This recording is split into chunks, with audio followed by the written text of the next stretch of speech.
Nimtala বিদ্যানিকেতনের football মাঠে আজ inter school under 19 women football match অনুষ্ঠিত হয়।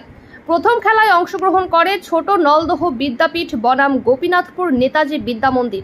এই খেলা চলাকালীন সময়ে ছোট নলদহ খেলোয়াড় সারজিদা খাতুন গোল করে, অপরদিকে গোপীনাথপুর নেতাজি বিদ্যা মন্দিরের শাহনাজ খাতুন গোল করে ফেলে।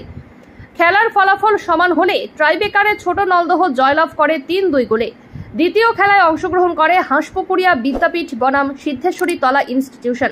খেলায় সিদ্ধেশ্বরী তলা ইনস্টিটিউটের খেলোয়াড় রিম্পা একাই 3টি গোল করে জয়লাভ করে।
সাইড করে দাও।